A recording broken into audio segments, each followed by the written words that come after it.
Welcome to the WWE Podcast, your place for the most passionate wrestling analysis on the web. Just turn Roman heel. What is WWE waiting for? When other wrestling podcasts put you to sleep, you can count on the WWE Podcast to keep you engaged and asking for more. I've been watching wrestling for over 20 years, and that was one of the best matches I've ever seen. This is unlike any other wrestling analysis. So without any further delay, let's get the show started right now. Welcome to the WWE Podcast on this Wednesday, September 18th, 2019. Thank you so much for joining me, and this is the Smackdown live review for the show that aired last night, and a lot to talk about there for sure, with the return of Brock Lesnar, which I absolutely effing loved, by the way. I have a very, very passionate feel about that, and of course Daniel Bryan and his apparent babyface turn again. We'll have to see, but and more important than any of that are those of you who are watching me via video, and that is exclusive right now to patreon.com/WWE podcast. So if you would like to get a view of me while I record these shows, well, this is exactly where you do it, on patreon.com/WWE podcast. And so thank you to everybody out there who's watching, and I hope you enjoy the video. I don't know if you will or not, but it certainly is a different way to watch and listen to the show at the same time.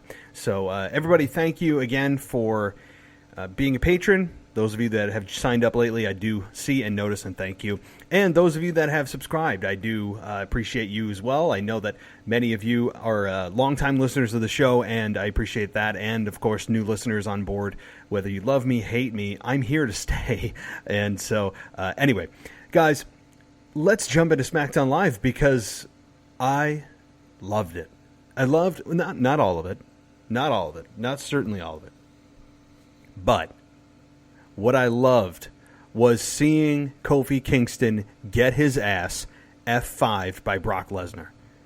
I absolutely loved it. I thought it felt so good in my soul. It felt good to my soul to see Brock Lesnar back. I don't care if the crowd booed him. He is no longer the man that holds the Universal Championship hostage. He is no longer the man that I wish would go away and just go back to UFC. Brock Lesnar is no longer the man that I am bored by. Brock Lesnar has found a home on SmackDown Live. End of story. Brock Lesnar is reinvigorated, with a new home on SmackDown Live, with a new beard. He's grown his hair out a little bit on top. And it just has all refreshed the Brock Lesnar package, on top of giving him a new opponent in Kofi Kingston. And y'all know how I feel about Kofi Kingston. So it was beautiful. Absolutely beautiful to see Kofi Kingston get dropped by Brock Lesnar. It felt, and it was just so obvious and startling to see Brock Lesnar against Kofi Kingston. Brock Lesnar outclassed him. Brock Lesnar made him feel exactly the way I have felt about him since he became champion. You don't belong in my world. Because Kofi Kingston doesn't.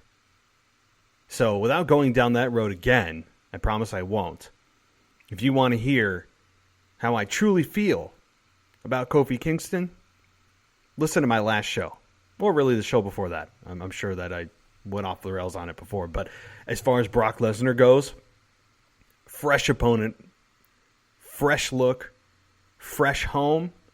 You had the recipe for a successful run with Brock. Again, I don't know how long Brock Lesnar will be there. Brock Lesnar tends to come and go, and just when you think he's going, he's coming back. So who knows what's going to happen with Brock, or how long he'll be there. But as long as he's there, I'm going to enjoy him beating the holy hell out of Kofi Kingston. And hopefully, more important than anything I've just said, taking the WWE Championship away from Kofi Kingston and back to where it belongs, in the world of relevancy. That's where it belongs, because it has been in the world of abyss, in the shadows of SmackDown Live for the better part of 4 months. 5 months.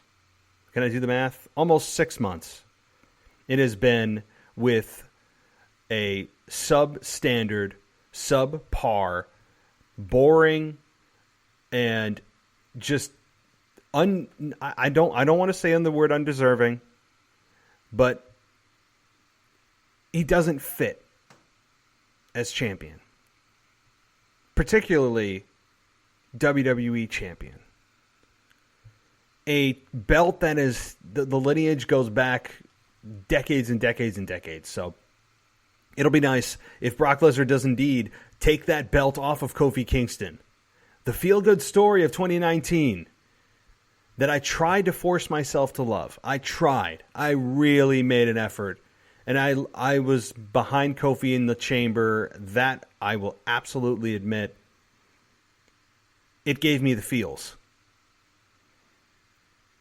But even at WrestleMania, when he finally climbed that mountain, it still didn't feel right. It still didn't feel right. Even after he had climbed that mountain and Vince put all those obstacles in front of him, it was just not right.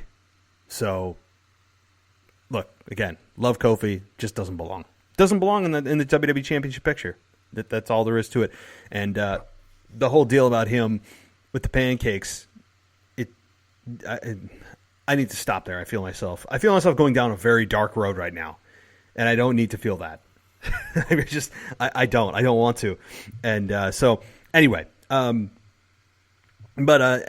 as far as Brock back, I loved it. I loved the fact that he put Kofi Kingston down so quickly.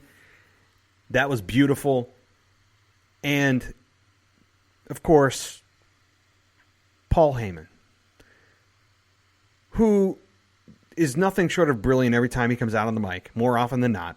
He's had some clunkers, but more often than not, this guy has been gold and has been a peanut butter and jelly pairing with Brock since day one. So for the first time ever, though, the news coming out of this whole deal is Brock Lesnar, for the first time in 15 years, competing on SmackDown Live on the debut episode of SmackDown Live, October 4th, when they moved to Fox.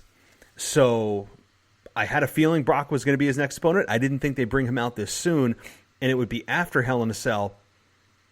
But Brock's here. Fox is around the corner. And WWE is doing everything they can to get a leg up on AEW. Whether you think of them as true competition or not, they are still actually competition by definition. So I was a fan of the whole segment. I like the fact Brock is going to be going to SmackDown Live. I think it is a perfect change of pace for Brock, for the company, and for Kofi. Now, what I'm not considering here, and I probably should, is Kofi Kingston could overcome Brock Lesnar. And for my own health and my own state of mind,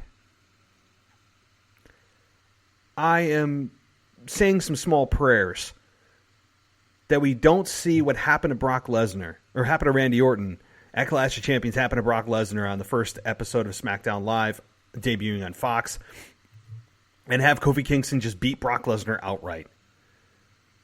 I will tell you this. If that happens, I'm giving you all a warning right now. If Brock Lesnar is defeated soundly and convincingly by Kofi Kingston, and Byron Saxton has, 7 orgasms while he's commentating the match, and loses his mind when Kofi defeats Brock, I will immediately label my following episode of this show as explicit. This show is never explicit. Yes, I say the occasional mild cuss words, and so do my co-hosts and guests. But I lay off a lot of the bombs because I just think it's, number one, it's usually not very classy, and it's very easy to do, and I don't think it's in alignment with WWE's product. And their audience is PG. So why wouldn't I follow suit? But I will tell you this, I will break code. I will break the code of this podcast if Brock Lesnar is defeated soundly by Kofi Kingston October 4th. Just giving you all a heads up. I don't want to do it, but I will be forced to do it. So put as that one viral video went out, I thought it was like 10 years ago, hide your kids, hide your wife. All right? I'm not going to say the rest of it because it's not applicable. But hide your kids, hide your wife.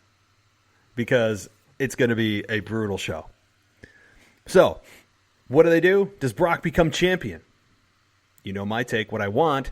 But what does WWE want? What do the fans want? I think at this point, the fans have gotten there, even the ones that are been in full support of Kofi Kingston since the very first day that he won the championship back in April, that they would feel satisfied at saying, hey, Kofi got a really good run. We understand he can't hold it forever. I'm okay with Brock Lesnar taking the belt. It's believable. Brock Lesnar is the biggest threat to his championship since he became champion. I don't think there's a bigger threat on the roster than Brock Lesnar coming after your championship. So, again, I think fans would be okay with it. It's as if you're sitting down for a meal and you got your fill. I think most have gotten their fill and wouldn't be outraged and lose their minds over Kofi Kingston losing and dropping the belt. Now, someone say, oh my God, Brock Lesnar is going to take the belt and go and run and hide. You know what? I would take that. I would take absent Brock Lesnar, the absentee WWE champion, over Kofi Kingston, the pancake-throwing mid-card guy that still feels like he belongs in the mid-card, comes out and plays to the kids and smiles, laughs, throws pancakes, has unicorns, and tells stupid inside jokes no matter what happens in his storyline. That I would take Brock Lesnar over that. Over that any day. Brock Lesnar is a guy that is legitimate. It would feel special when he's there. I would be fine with it. I'm a bit fearful, though. I'm a bit fearful that Brock Lesnar is actually being used as a prop. As a guy that is there to legitimize Kofi Kingston even further. Cement him even further. I'm very fearful of that. But many of you are probably out there going, oh, that's great. No, what are you talking about? What are you talking about? That'd be awesome. That would really cement his legacy. But would it? Or would it be looked at as heavy-handed and unbelievable? Not unbelievable in a good way. Unbelievable in as such as this doesn't make sense. That Kofi Kingston, a guy that was in obscurity in the mid-card for 11 years, comes out and is unbeatable and hasn't lost a match since WrestleMania. That would be, it would be a tragedy. It'd be a tragedy. But, well, moving down the line to some other items from SmackDown Live. Baron Corbin got his inauguration as the king. And it was what you thought it was. You know, you had the heel come out. Again, this tournament is designed for a heel. This tournament is designed for heels to use as a platform to brag. And that's what Baron Corbin did. So, kind of standard business there. And then calls out Chad Gable. And Chad Gable comes out. And lo and behold, we have the short jokes continuing. Why? Why are we continuing to see and hear this sophomore garbage of I wouldn't mind. Look, I would understand if this was something that was mentioned in passing by one of his opponents on a random night, but it's a theme. It's a theme that is being said by Shane, by Baron Corbin, forgive me for his other opponents. Even Shelton Benjamin, I think, mentioned it. It's something that every heel now says. So would you have said the same thing about Daniel Bryan? Daniel Bryan's about the same size as Chad Gable. I mean, there are just certain guys that Chad Gable actually eclipses. What are you going to say the same thing about Cedric Alexander? You're going to say the same thing about the entire 205 Live roster? You're going to say the same thing about 25-30% of the guys on NXT? This is a different era, folks. This is a different era, and I'm not talking about a different era in society where people are super sensitive about shaming and judging and labeling people, all that nonsensical BS. That stuff I'm not a fan of. I think in general, just a quick side note in society, that people hide behind their identity and claim they're a victim for everything that ever happened to them rather than taking responsibility for their own effing choices. But that's neither here nor there. How about that for a little bit of politics for you on the WWE podcast? But I'm not talking about that. I'm talking about the fact that this is a new era in WWE. It has been for some time. This is no longer a big man territory. This is an era of guys that are smaller but are much more athletic. Chad Gable fits the bill perfectly. He is the embodiment of the ushering in of a new wrestler, a new idea of what a wrestler is in 2019. So if you're shaming, if the short jokes apply to Chad Gable, well, then they should apply to dozens and dozens of others on the roster. And so you may ask, well, why are they doing it? Well, number one, I think they feel it's heel heat to pick on somebody for their size, which is something you do in high school, if not middle school, if not elementary school. So I think that it's a way to get the fans behind him because, oh, well, he looks like the common man. So I can relate to that. I don't like that he's being picked on. Stand up for yourself, Chad. I think ultimately at a very, very simplistic level, that's the thinking and logic behind this whole thing. And number two, it is just Vince McMahon in his never-ending quest to have his top guys and performers that he has on television be what he just can't get out of his head, and that is a 6'5", 250-pound muscle meathead. That is what Vince McMahon's wet dream is. Let's face it. At this stage in his game, at his age, you think that all of a sudden, just because the crowd's cheering for these smaller guys that are putting on better matches, that he's going to also change his mind? So when he can get in his jabs and show what he still believes, he's going to do it. That has the fingerprints of Vince McMahon and Kevin Dunn all over it. And it's stupid, and it's childish, and it's lowbrow, and it doesn't do anything, especially when every single heel says it every single time he sees it, every time. It's just a running theme that is just what they do with Chad Gable now, and it's stupid. And look, I'm 5'7". I'm not being biased here. I'm not the tallest guy in the world. Okay? But if someone called me short, I would ask how old they are, number one. And you have guys who are doing this in a professional sports environment on national television, trying to belittle Chad in an extremely unoriginal way, who is one of the best performers on the roster and could really excel to as high as he wants to. Or really as high as Vince McMahon gets, and then he realizes, wait a minute, I have a guy that looks like he's 14 years old, and people are cheering for this guy? Why? That doesn't make any sense. When they can cheer for Roman Reigns. That is Vince McMahon's voice in my head. That is just the voice. It's such a disconnect for me when they do that kind of stuff. Maybe I'm going way off into the weeds in here, but it's something that it continues to happen every single week. Every week we're hearing it. So I'm going to continue to talk about it. But it looks like Baron Corbin and Chad Gable are continuing their feud here, and I'm fine with that.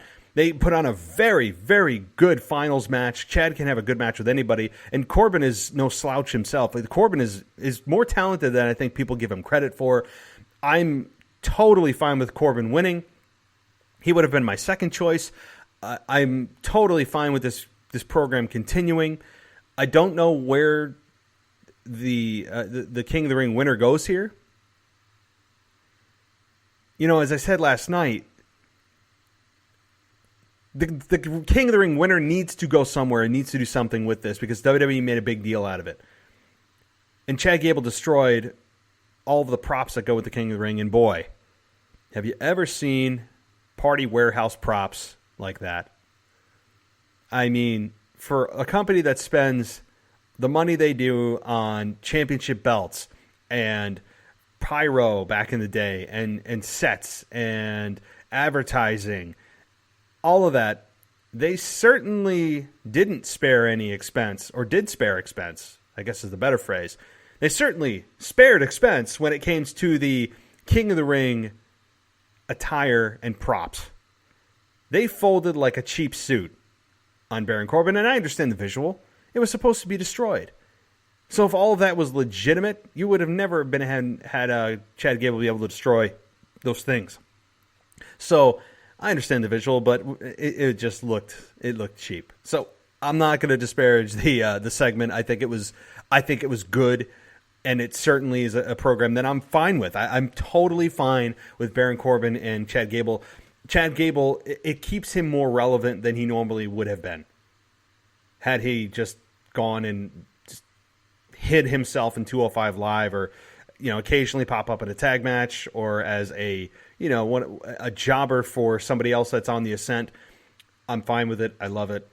Continue to ascend Chad. And the one more thing I'll say about this, and then we'll move on, is that Chad Gable's a guy that you don't get super excited about seeing when he first comes out or when he first pops on the screen. He doesn't make you immediately lose your mind like The Rock or Stone Cold or really anyone that's over, right? But he's a guy that has the innate ability to bring you into a match and tell his story in a match. So while he doesn't get a whole lot of mic time, although he's not terrible on the mic, he's able to bring you into his soul and his story as he's competing and performing in the ring. That is a recipe for success. That is not something that all talent have. Even at this high of a level of their profession, not every talent has that ability to say so little, yet fans feel so much, and have the talking be done in the ring. It's a perfect example of and it's an embodiment of what this sport should be. It should be less talk, more action in the ring to non-verbally do the talking for you. So Chad just brings you in, man. He just brings you in. So I'm loving it. Let's continue moving it. And you know what? Maybe I'm a little biased, right? I don't know. Well, I don't know. But moving on here to Sasha Banks and her segment on Smackdown Live. I'm not really, I don't know. I don't feel super strongly about this one way or the other. We had Charlotte versus Sasha here, and Bayley was at ringside, and Charlotte controlled the opening of the match. Eventually, Charlotte put Sasha in the figure four, and then Bayley hit the ring to attack Charlotte, causing a disqualification and Charlotte to win. And then Sasha and Bayley beat down Charlotte until Carmella comes out to make the save. Did I miss something? And then Carmella kicks Sasha down, and then Charlotte hits a big boot on Bayley. What? I don't know. I don't think this is good or bad. I don't know what to make of it yet. There's got to be something here. I'm fine with them adding new blood to the Four Horsewomen feud, although I think they're doing pretty good right now. I just don't know I don't know how I feel about Carmella. I don't. Maybe they didn't have Becky there, or couldn't get her there, or didn't want her there, and just wanted to insert somebody else, and that somebody else was somebody who doesn't have anything going on other than being R-Truth's getaway vehicle and for the 24/7 championship. So, look, I'm fine with it. I guess I just don't know what they're doing with. I don't know what they're doing with Carmella, but whatever. So this feud is continuing with Charlotte and Sasha and Bayley, who, as I said, needs to make a slow descent into darkness, and it looks like she's headed that way. It looks like she is indeed headed into the land of evil, and that's fine. That's fine. It looks like the Bayley buddies have finally been killed off, maybe one by one. They have been stabbed in their proverbial, air-filled hearts, and we still have the terrible intro. Well, I shouldn't say terrible intro music. We still have her entrance music that is her babyface character, which I hate. And she still has the side ponytail that I want to shave off in her sleep. So that maybe will suddenly go away or slowly transition. It's akin to, if you have seen Breaking Bad, Walter White is evolved from the antagonist to the protagonist, and evolves into the antagonist from season 1 to season 5. It's a slow descent into darkness. And maybe that's what they're going for here. I don't know. Maybe they just don't know what to do with Bayley, but Bayley was dangerously close to obscurity and in gray land of, well, you kind of turned heel, but you're not really doing anything to get me angry other than aligning yourself with Sasha. And you're the delusional babyface that says you're a hero for my kids, yet you're aligned with Sasha, and then you attack Becky, and then I don't know what to make. And then she made another step towards the right direction of heel by doing what she did at Clash of Champions in getting a cheap win and running her ass off out of the building. Perfect. And then you had her interfere in a match on behalf of Sasha to cause a disqualification. Another good sign. So, if it's baby steps for Bayley into the slow descent into hell, fine. I think it's good. I'm all about slow burns, and if that's where they're headed, good. But I just don't want Bayley to be the tweener. Tweeners go nowhere really quick. All right, couple of items here from SmackDown Live. The Kevin Owens deal. Kevin Owens appears in the audience, has a ticket. And before we're shown Kevin Owens on camera, Shane McMahon was served papers backstage. And we don't know what they're for. If you watch wrestling, you probably know that they're from Kevin Owens in some capacity. And Kevin Owens, we learn, is filing a wrongful termination suit against Shane McMahon for $25 million. And I think that is a way to get Kevin Owens back on track. He's not begging for his job back or joining the Shane McMahon Kiss My Ass Club. That's a plus. But whenever WWE turns to legal issues, sometimes it can go sour because this is not a court of law. You don't want to overwhelm people with legalese. You need to make it stupid simple at times. So they kind of did that, and saying that basically Kevin Owens is suing Shane McMahon for everything he's got. And I guess more interestingly, Kevin Owens said that if he wins, he will be the one to tell Shane McMahon he's fired. So I don't know how this is all going to pan out. I don't exactly know the ins and outs of this. My thinking is, since this is a pro wrestling environment and not Judge Judy, that it's going to end in some way through the vehicle of Hell in a Cell. Hell in a Cell, they will probably have a match in which the terms and conditions of that contract will be determined or enforced or dropped. And if Kevin Owens wins, then in some way Shane McMahon is gone. But he can't be fired because that wouldn't make a whole lot of sense. But if Shane McMahon wins, Kevin Owens stays fired. Something to that effect. Of course, I don't have the specifics correct, I'm sure. But it's in some capacity going to come to a head at Hell in a Cell. It just has to. I mean, this is pro wrestling. Can't end in an actual courtroom. Please don't. But overall, I think this was a step in the right direction from Kevin Owens from where he was. Certainly from where he was in the land of just nowhere, unfortunately. And they turned Kevin Owens babyface. He was doing well for a while, using the stunner, certainly a crowd favorite. And then he just gets hit with this $100,000 fine that completely derailed his entire character and just sunk him quick. And now they're trying to pull him out of that well. And they are slowly but surely, I think, heading the right way. It was a step in the right direction. I will leave it at that. A step in the right direction. And from the crowd reaction I could gauge, I would say that the those in attendance probably agree with me. But we'll have to see. We'll have to see what the whole payoff is of this. So another big ticket item from SmackDown Live was Heavy Machinery winning. Nope, it was not. I'm joking. Heavy Machinery did beat Bo Dallas and Curtis Axel, though, after the compactor. I mean, Heavy Machinery just continues to win, and that's fine. I don't need them going for a tag team title run right now. I don't need that. They need to just kind of do what they're doing. And I know that these matches seem irrelevant, and on the surface, they're the popcorn bathroom break matches. That's just what they are right now. But that's fine. That's okay.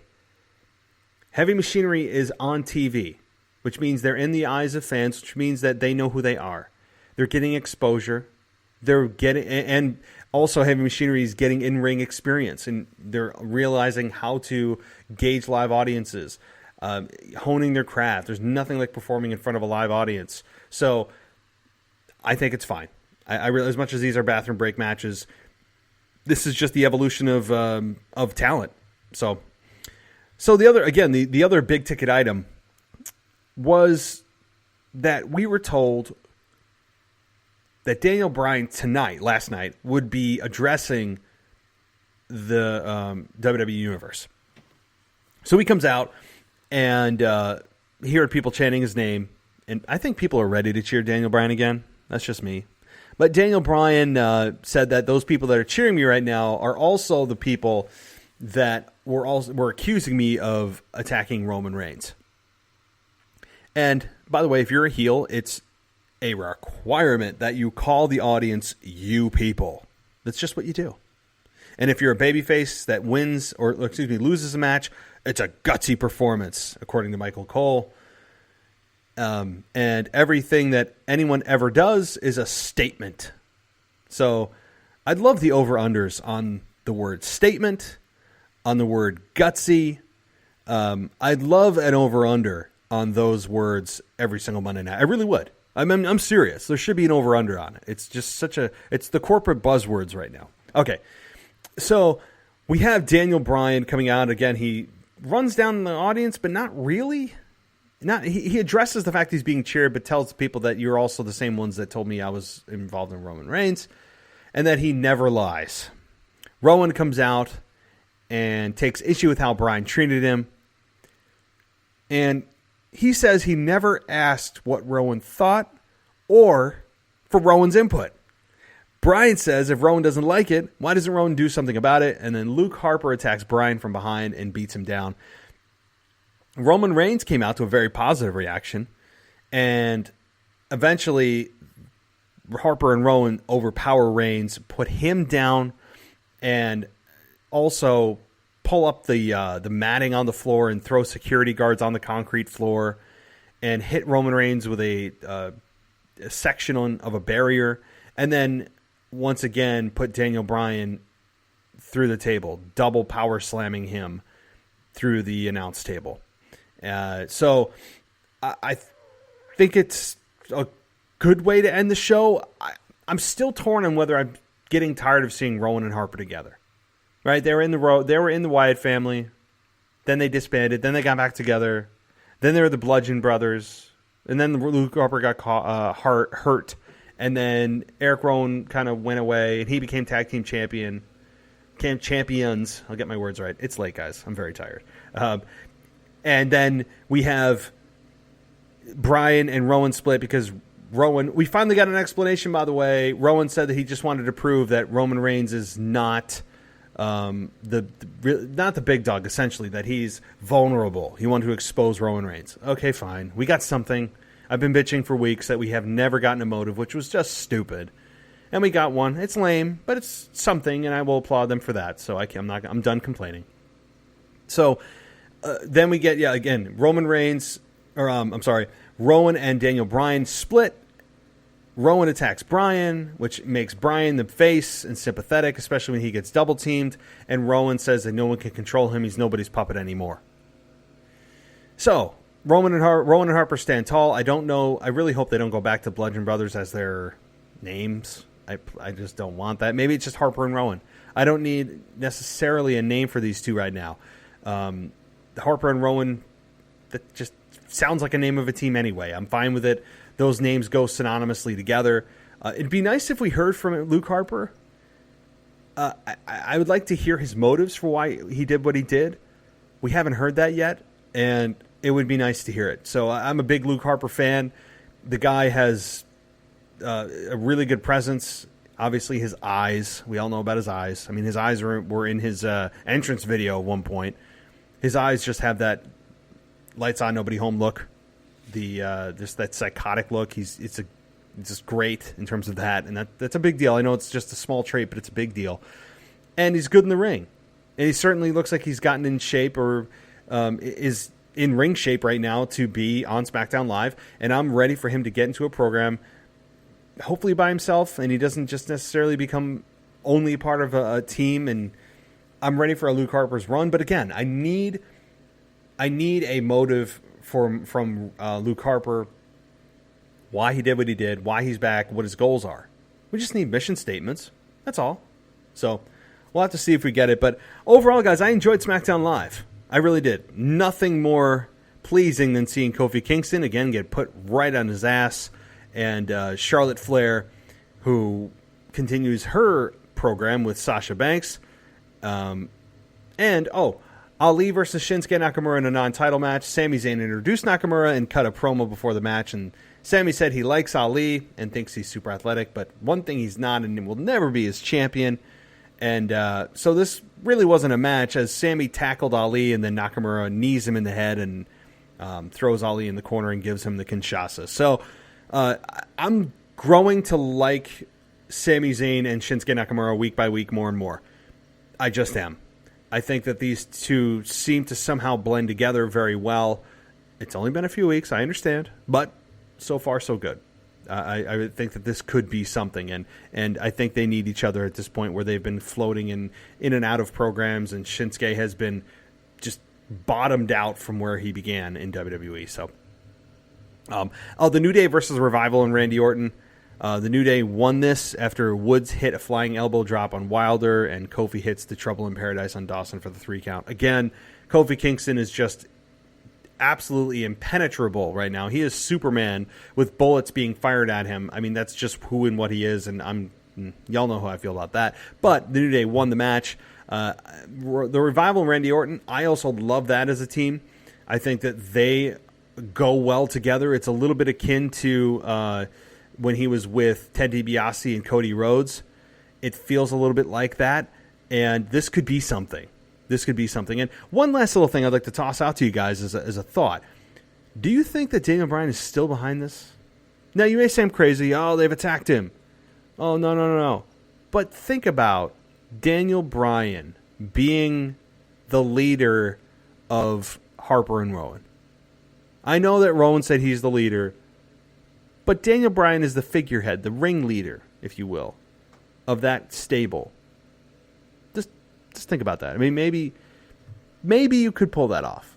But I mean, I would lean towards no based on how many times that Luke Harper or Eric Rowan has attacked Daniel Bryan. That it would be kind of strange to have him suddenly join them. But, crazier things have happened. And it just seems like a perfect fit for Daniel Bryan to be that guy, to come in and to fool the world and join that pairing. But we'll see. All right, guys. Well, that's really my thoughts for SmackDown Live. tomorrow I'll be back. I'll be back with Ashley Mann, our co-host, and we'll be talking about everything in WWE, which is a hell of a lot of things to discuss. I'm really excited to be talking with her this week.